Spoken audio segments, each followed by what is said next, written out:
The Mustang was bleeding oil, trailing white smoke across the frozen German sky. 13 fighters circled him like wolves, their wingmen stacking high and low, cutting off every escape route. The rookie pilot was alone, his squadron scattered somewhere beyond the cloud deck, his ammunition nearly spent.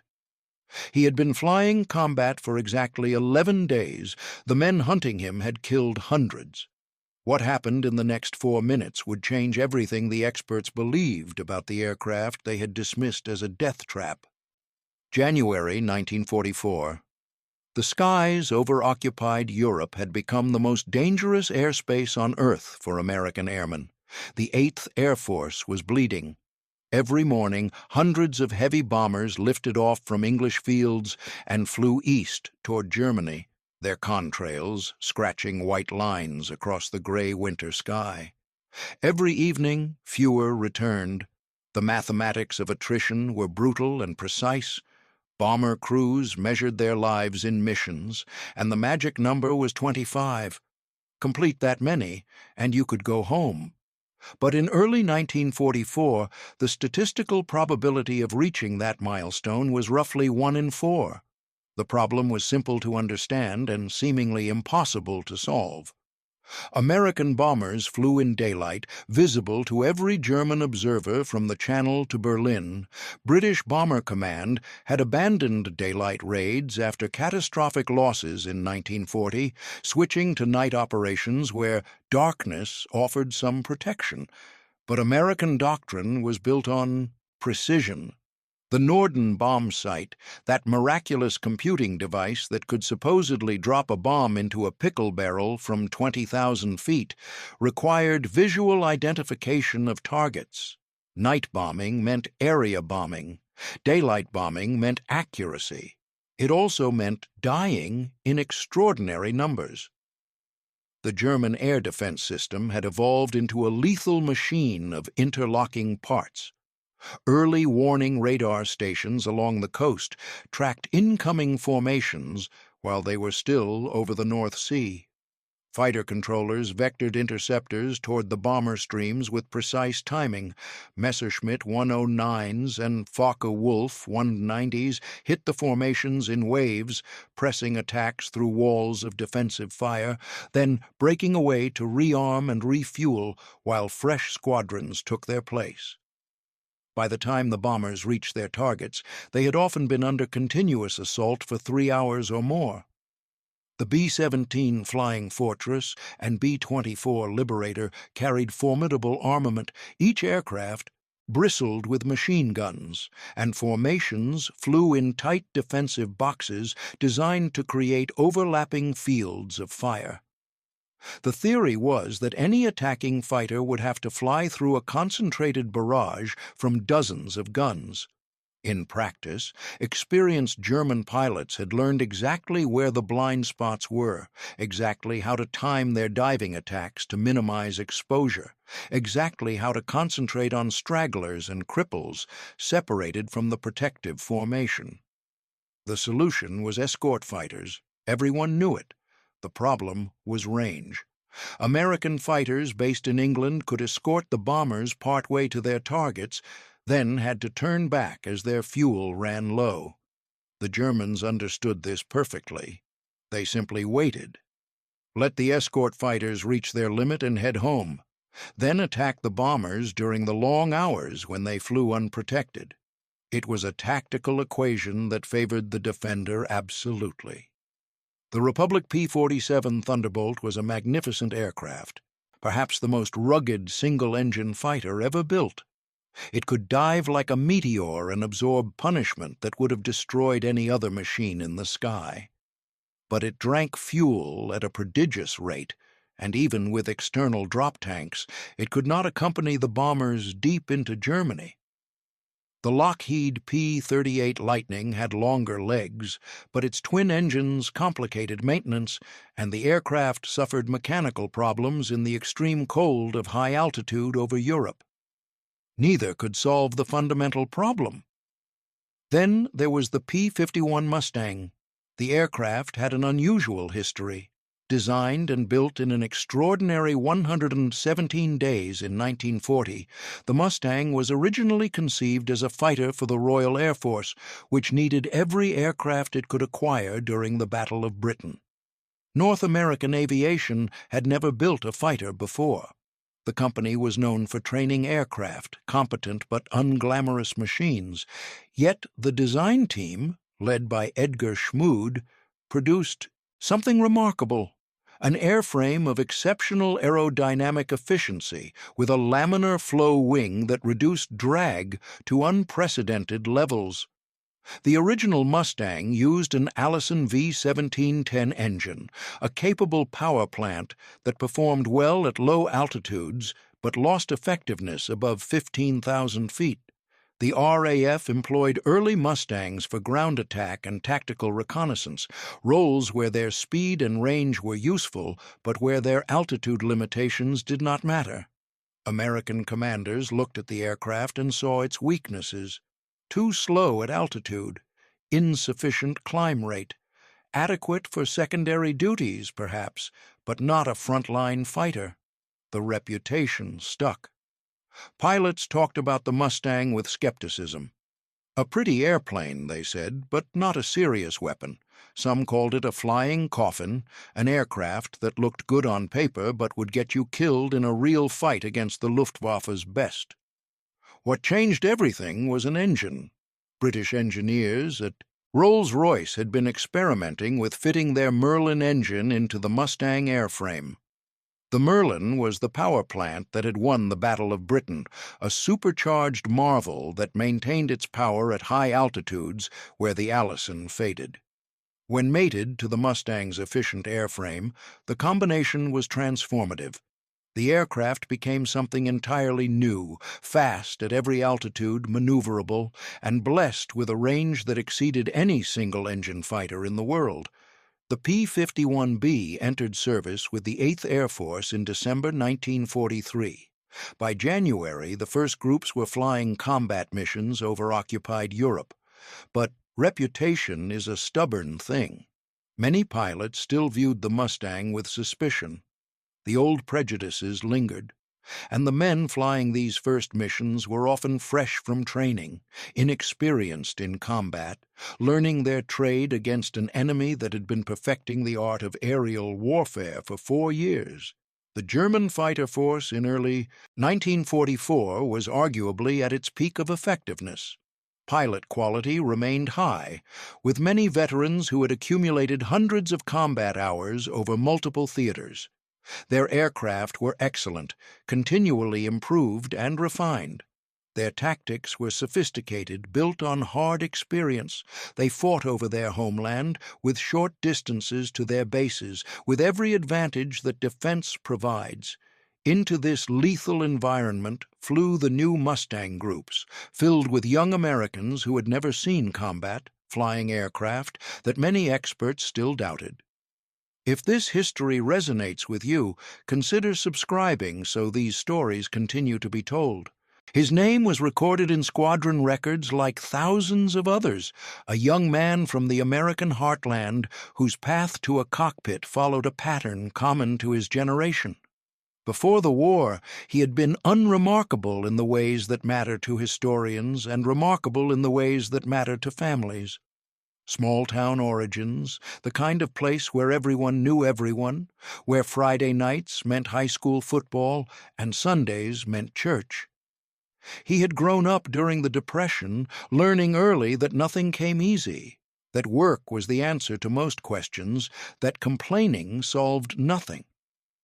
Aviation found him the way it found many young men of his era. Through magazines and newsreels, through glimpses of aircraft passing overhead, through the distant glamour of pilots who seemed to inhabit a different world entirely.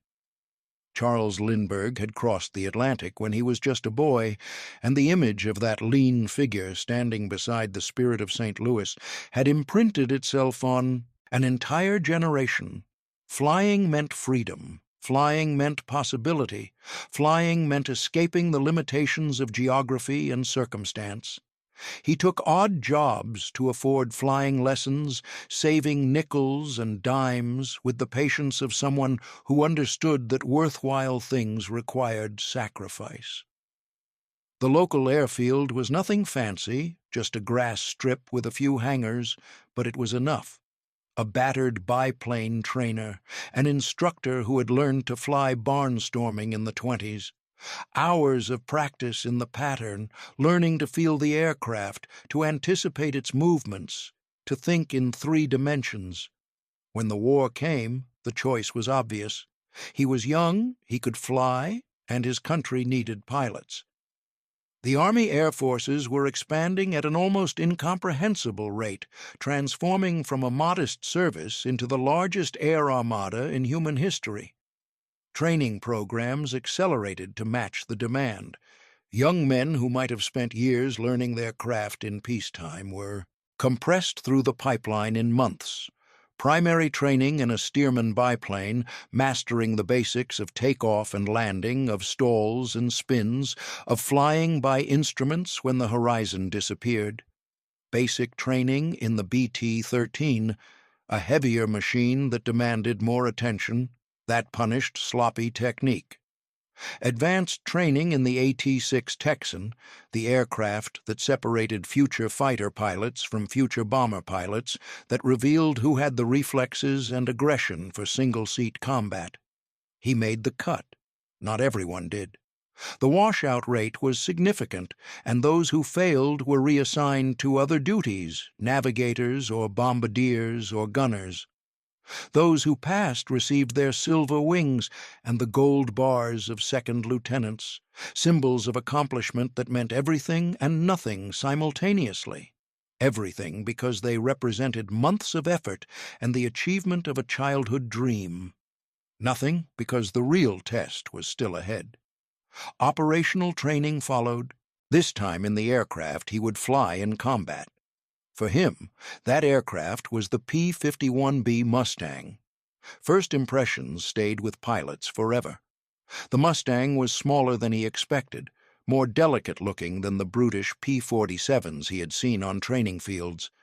The cockpit was tight, almost intimate, with controls and instruments packed close around the pilot. The visibility was problematic, particularly to the rear, where the raised fuselage behind the canopy created blind spots that would later be addressed in the bubble canopy D model, but remained a liability in the B variant. The engine was the heart of the machine. The Packard V1650, the American-built version of the Rolls-Royce Merlin, filled the compartment ahead of the cockpit with its distinctive shape. When running, it produced a sound unlike any other American fighter, a deep harmonic thrum that pilots learned to read like a language. The engine told you everything if you knew how to listen.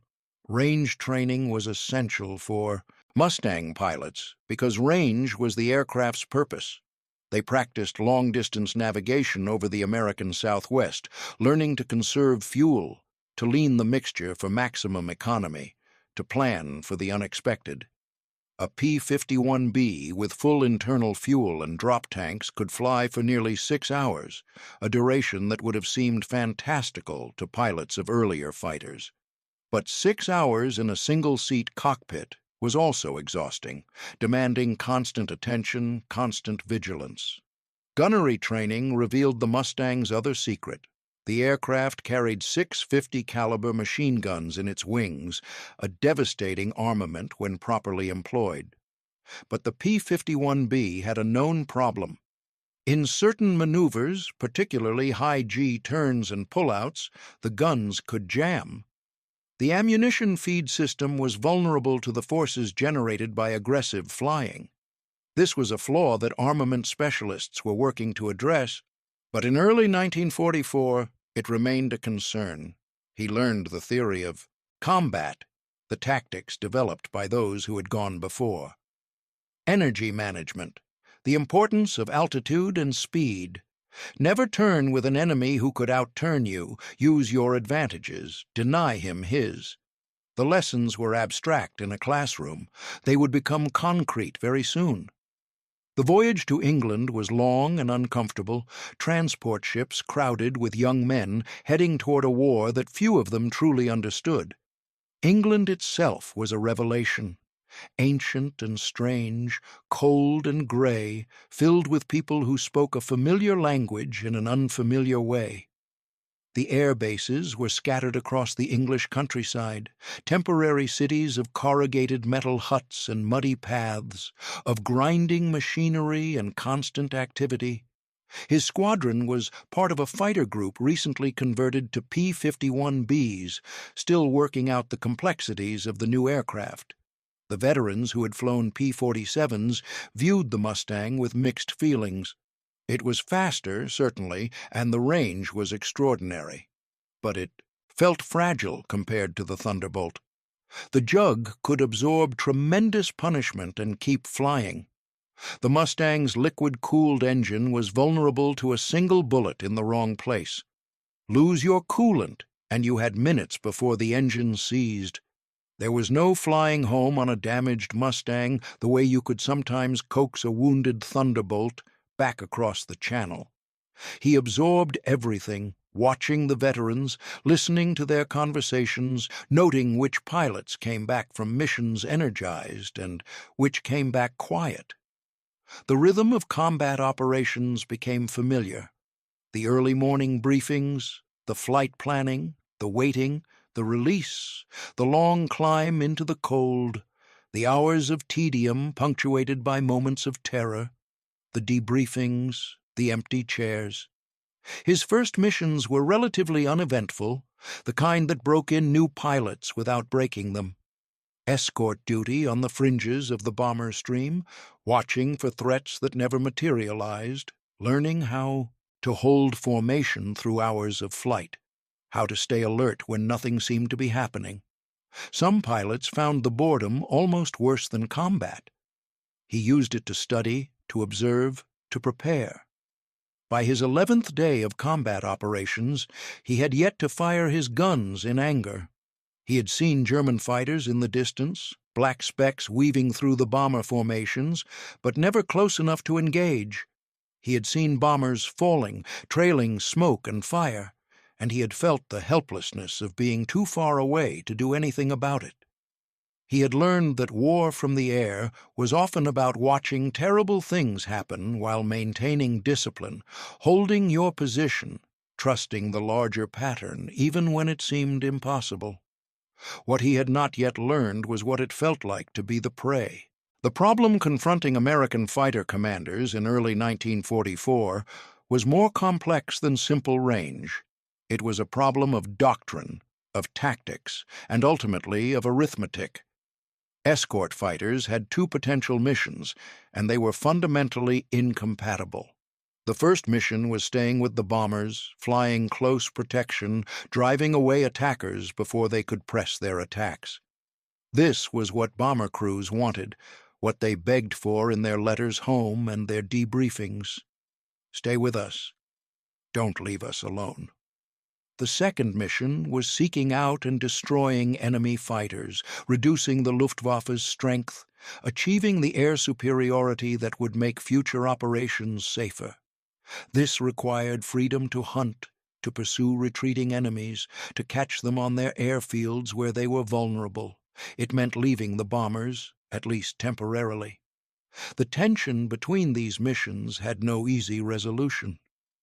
Stick close to the bombers and you fought defensively, reacting to attacks, never taking the initiative. Roam free, and you might destroy enemy fighters, but you also might leave gaps in the escort coverage that German pilots would exploit with ruthless efficiency. Different commanders had different philosophies. Some emphasized close escort, keeping their fighters tightly tied to their assigned bomber groups. Others gave their pilots more latitude, allowing them to pursue enemies within certain limits. The debate was fierce and ongoing, and it would not be fully resolved until later in 1944, when General Jimmy Doolittle would issue his famous order liberating American fighters to seek out and destroy the Luftwaffe wherever they could find it. In January 1944, that order had not yet come. the doctrine remained unsettled, and for the pilots flying missions, this meant uncertainty, confusion about exactly what they were supposed to do when enemy fighters appeared.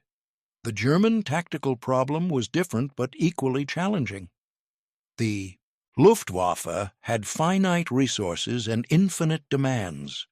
Fighters were needed everywhere, defending the Reich against American daylight raids, defending against British night raids, supporting ground operations in Italy, supporting ground operations on the Eastern Front. Every aircraft committed to one mission was an aircraft unavailable for another. The introduction of long-range American escorts changed the tactical calculation. Previously, German fighters could wait until the escort turned back, then attack bombers with relative impunity. Now they faced opposition all the way to the target and all the way home. This meant fighting against fresh American pilots at the very moment when German pilots were already fatigued from long missions. It meant expending ammunition against fighters when it was needed for bombers. It meant losses that could not easily be replaced. The German response was to concentrate force, to mass fighters against vulnerable portions of the bomber stream, to overwhelm local escort elements through numbers and aggression. If American fighters could not be everywhere at once, then attacking where they were weakest made sense. This led to situations where single American fighters or small elements found themselves facing far larger enemy formations. The other factor was experience. The Luftwaffe pilot of early 1944 was, on average, far more experienced than his American counterpart. German pilots flew until they died or were too injured to continue. There was no rotation home after a set number of missions. Those who survived accumulated hundreds of combat sorties, developing skills and instincts that no training program could replicate. Many German fighter pilots in early 1944 had already shot down dozens of enemy aircraft. Some had tallies exceeding 100. American pilots arrived in theater with roughly 200 hours of flight time, much of it in training aircraft. They might have 50 hours in the P-51, perhaps less. Their ground gunnery and air-to-air practice was limited by ammunition supplies and the pressure to push pilots through training as quickly as possible. They were enthusiastic, brave, and utterly green. This disparity created tactical situations that theory suggested should have only one outcome. When a lone, inexperienced American pilot encountered multiple veteran German pilots, the mathematics of combat seemed to favor the Germans decisively. They had numbers. They had experience. They had tactical sophistication born of thousands of engagements. The American had a good aircraft and the will to survive. What the mathematics did not account for was the aircraft itself. The P-51B Mustang was not merely a good fighter. It was, in certain specific parameters, the best fighter in the world in early 1944. Its laminar flow wing generated less drag than any comparable aircraft. Its Merlin engine delivered power efficiently across a wide range of altitudes. Its fuel capacity gave it endurance that no enemy could match. But these advantages were statistical, averaged across many encounters. They did not guarantee survival in any individual fight. What the Mustang offered was options. In any aerial engagement, the pilot with more options has better chances. Speed provides options. You can run, you can pursue, you can control the terms of engagement. Altitude provides options. You can dive for speed, you can climb for position, you can disengage upward when things go wrong. Range provides options. You do not have to worry about fuel when making tactical decisions.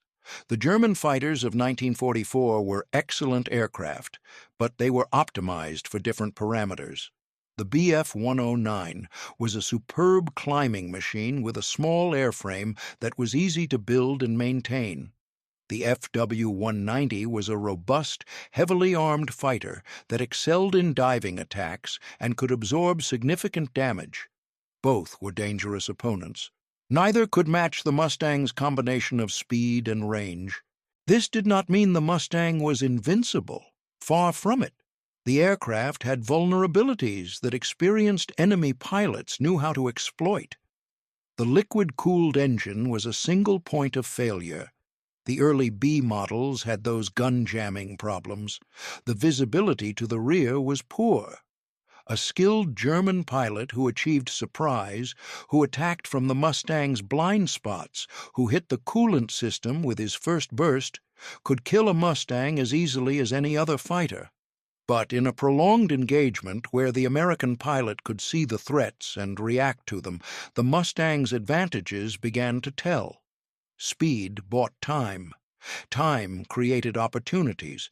And opportunities, for a pilot with the skill to exploit them, could mean the difference between living and dying.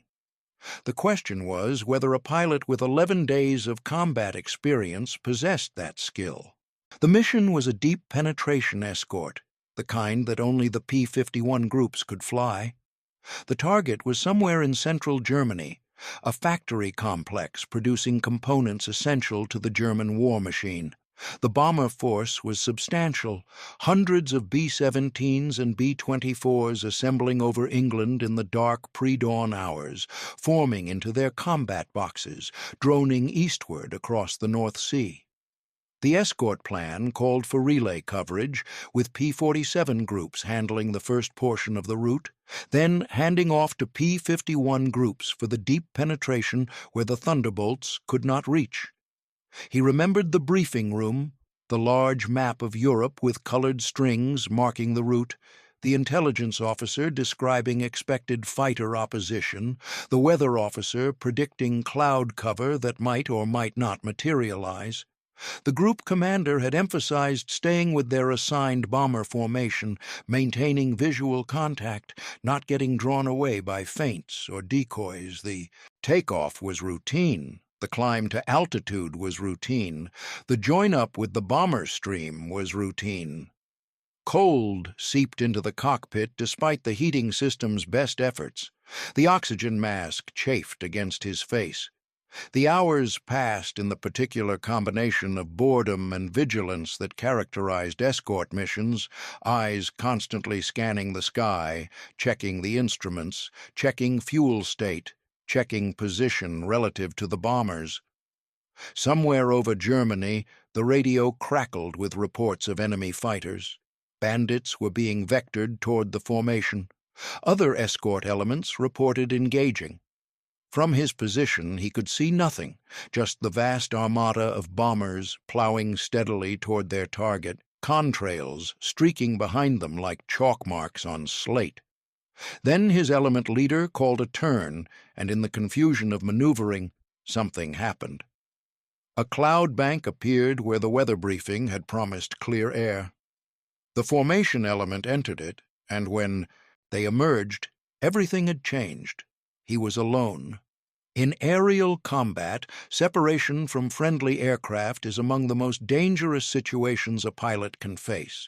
Wingmen exist to watch each other's blind spots, to provide mutual support, to double the eyes scanning for threats. A lone pilot must do everything himself, and there are not enough seconds in a minute to watch everywhere at once. He searched for his element, scanning the empty sky, trying to reacquire the bombers.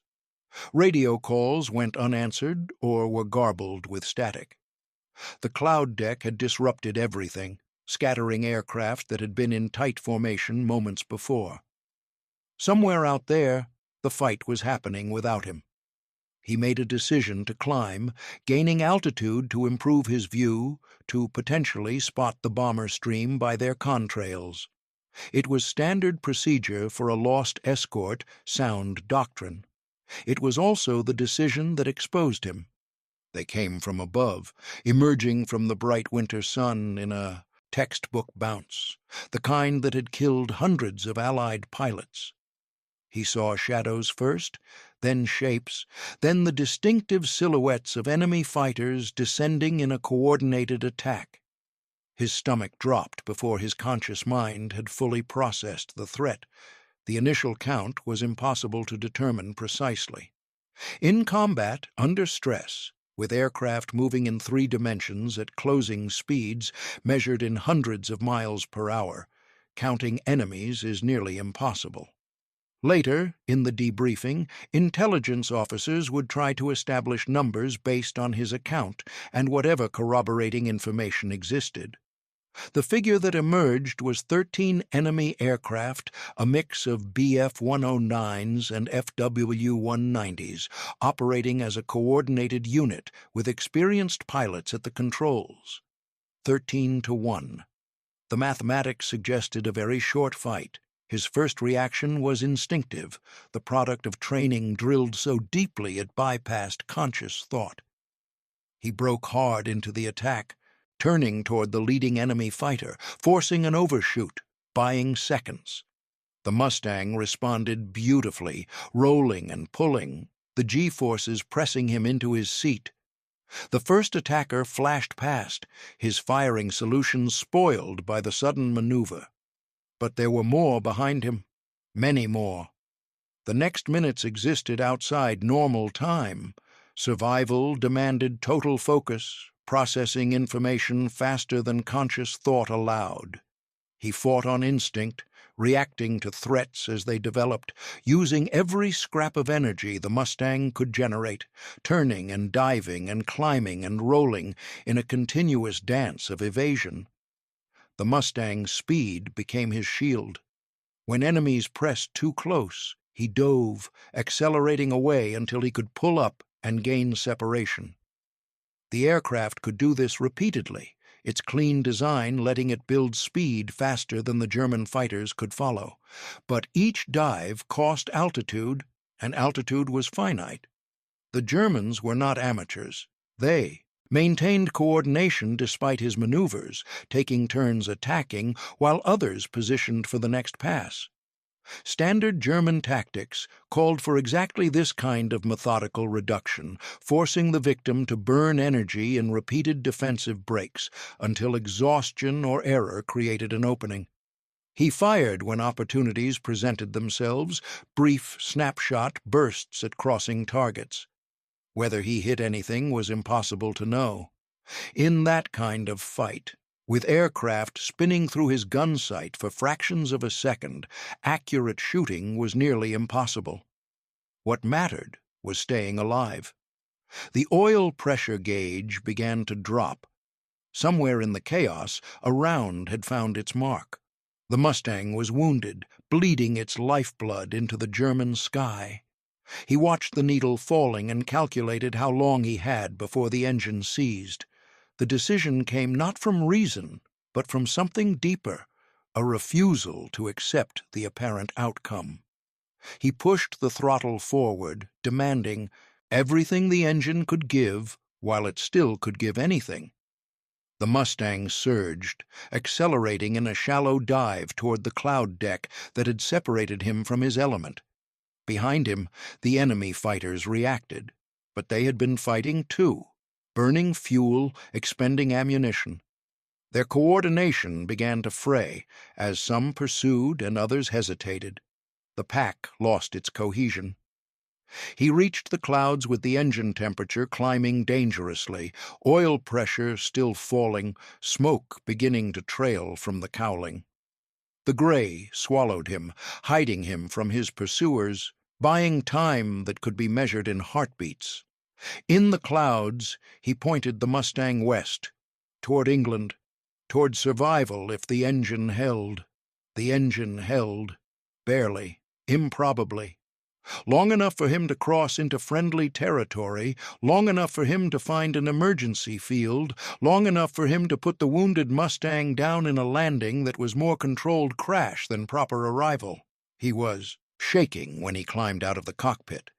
The oil streaking the fuselage told the story of how close it had been. The ground crews counted the holes. The maintenance officer looked at the engine and shook his head. The aircraft would fly again, eventually, after extensive work. The pilot would fly again sooner than that. The intelligence officers wanted details. In the debriefing room, with cups of bad coffee and endless questions, they tried to reconstruct what had happened. How many enemy aircraft?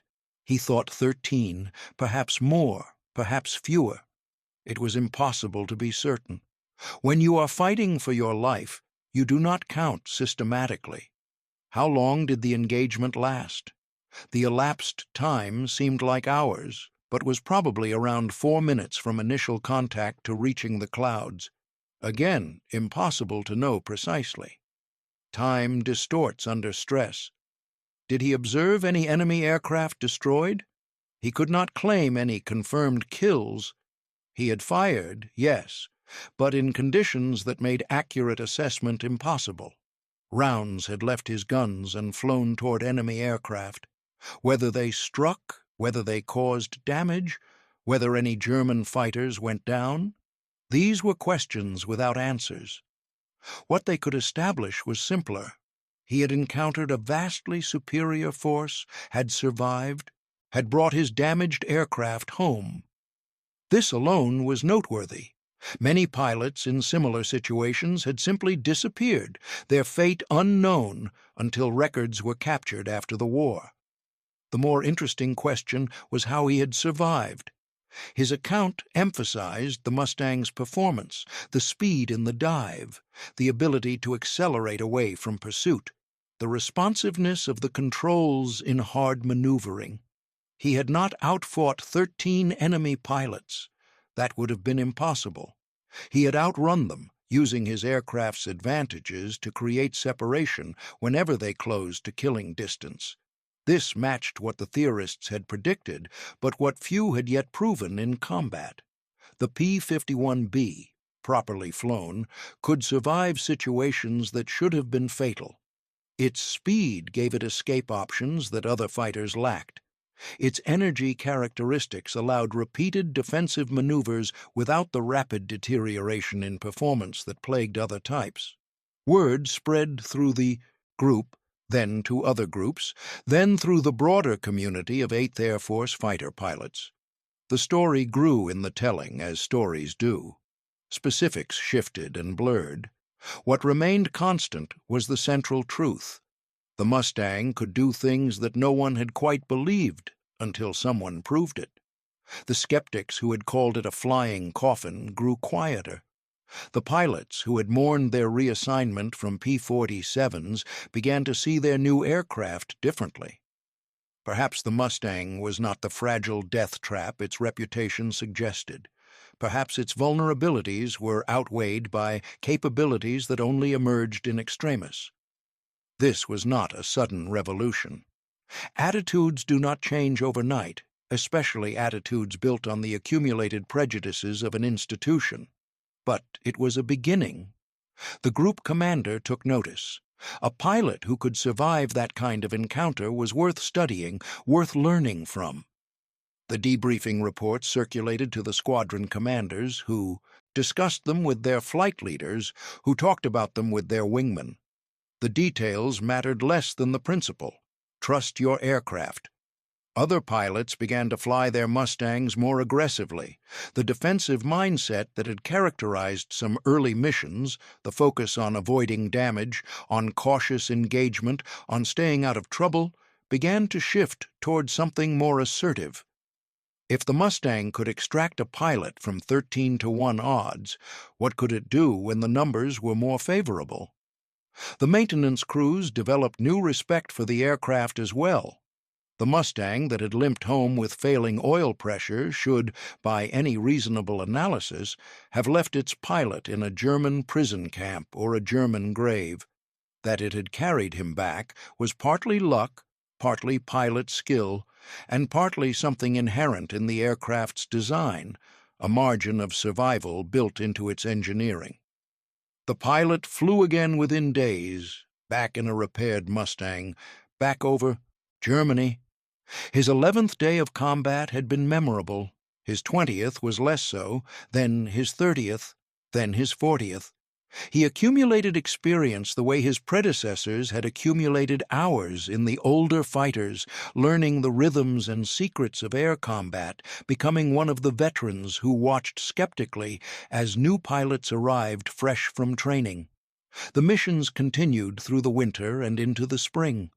The 8th Air Force's campaign against the Luftwaffe intensified, with American fighters increasingly freed to hunt rather than merely escort. The losses remained painful, but the exchange ratios began to shift. More German fighters were falling, more American bombers were returning. And the P-51 Mustang, that aircraft so many had doubted, became the symbol of American air superiority over Europe. The transformation in American aerial fortunes during 1944 can be measured in cold statistics, and the numbers tell a remarkable story. In January 1944, when the pilot flew his 11th day of combat, the 8th Air Force was losing bombers at rates that threatened the entire strategic campaign. Some missions suffered losses exceeding 10%, figures that would reduce a fighting force to combat ineffectiveness within weeks. The Luftwaffe was fighting hard and fighting well, extracting a terrible price for every factory bombed, every railroad cut, every oil refinery destroyed. By June 1944, on the eve of the Normandy invasion, the situation had reversed. American fighters ranged across occupied Europe almost at will. German aircraft that rose to challenge them were destroyed in numbers that the Luftwaffe could not replace. Bomber losses had dropped dramatically, not because the bombers had changed, but because the escort force had achieved something approaching air superiority. Many factors contributed to this transformation. The accumulated pressure of continuous combat wore down German pilot strength, killing veterans faster than new pilots could be trained.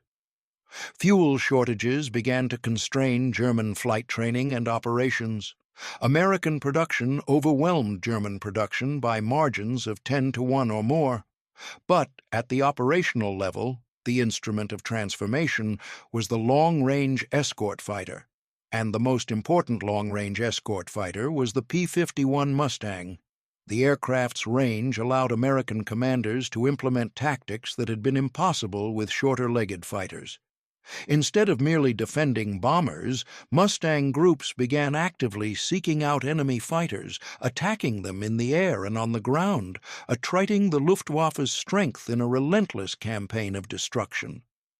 The psychological impact on German pilots was significant. Previously, they could count on sanctuaries where American fighters could not reach. Now those sanctuaries were gone.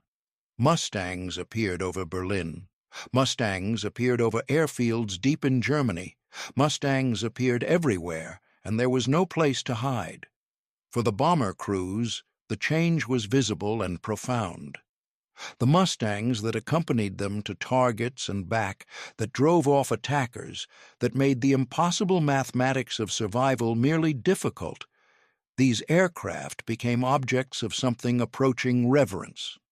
Bomber crews learned to recognize the distinctive shape of the Mustang, learned to feel relief when those shapes appeared against the sky.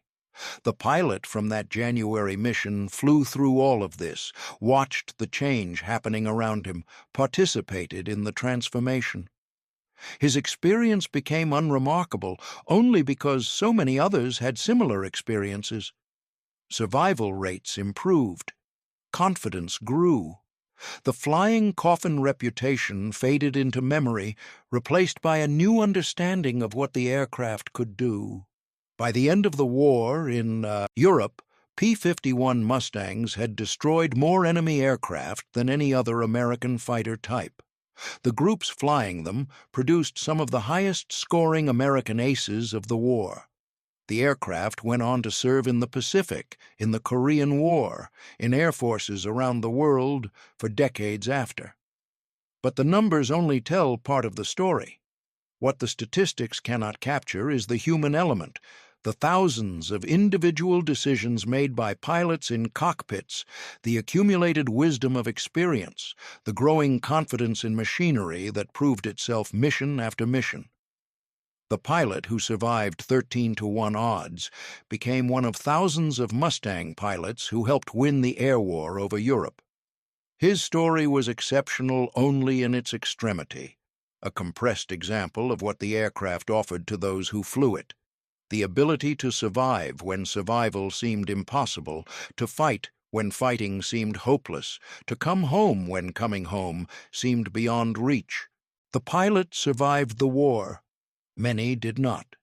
He returned to America, to the small town that had shaped him, to a civilian life that seemed almost impossibly quiet after the years of combat. The transition was difficult, as it was for so many veterans. The adjustment from a world of constant danger to a world where the greatest risk was boredom. He rarely spoke about the war in detail. When asked, he offered generalities, the kind of modest deflections that characterized his generation's approach to their experiences. He had done his duty. He had been lucky. Other men had done more and received less recognition. The standard disclaimers of those who had seen too much to view themselves as heroes. The P-51 Mustang that had carried him through that January day was eventually scrapped, as thousands of wartime aircraft were scrapped, their aluminum recycled into peacetime products. The fighters that had ruled the skies became cooking pots and automobile parts, their glory melted down into mundane utility.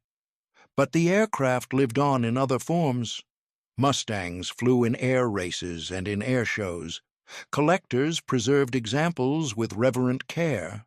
Museums displayed them as artifacts of a pivotal era in human history.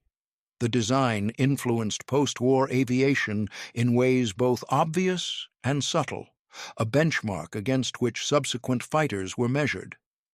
The lessons learned in those desperate months of early 1944 permeated military aviation doctrine for generations. The importance of range, the value of performance margins, the difference that a superior aircraft can make when flown by determined pilots. These concepts seem obvious in retrospect, but they were purchased with blood and proven in combat. For the pilot, the decades passed in the way decades do, filled with work and family and the small accumulations of an ordinary life. The war receded into memory, becoming something that had happened long ago to a younger version of himself. Occasionally something would trigger a moment of vivid recollection, the sound of a particular engine, the sight of a certain shade of winter sky, and he would be back in the cockpit for an instant, feeling the Mustang respond to his controls, watching enemy fighters wheel against the clouds. In his later years, he was sometimes asked to speak to younger people about the war. Schools and civic groups sought out the dwindling number of veterans who could offer first-hand testimony. He complied reluctantly, uncomfortable with the attention, uncertain what wisdom he could offer. What he told them was simple. The Mustang was a good airplane. It did what it was supposed to do. The men who designed it and built it gave him a chance to survive. The men who flew with him watched his back, and he watched theirs. Beyond that, it was mostly luck and stubbornness. This modesty was genuine but also incomplete. What he could not articulate, perhaps because it was too large for words, was the way that experience had taught him something about human potential. Faced with impossible odds, armed with a machine that responded to his will, he had discovered capabilities he did not know he possessed. The 4 minutes that should have killed him instead revealed what was possible when preparation met desperation. The P-51 Mustang was an instrument. In the hands of skilled pilots, it performed miracles. But the miracles were human miracles, made possible by engineering and courage and the refusal to accept defeat. The aircraft they mocked as a flying coffin became instead a crucible, forging young men into warriors, transforming doubt into confidence, proving that what looks impossible on paper sometimes proves achievable in practice.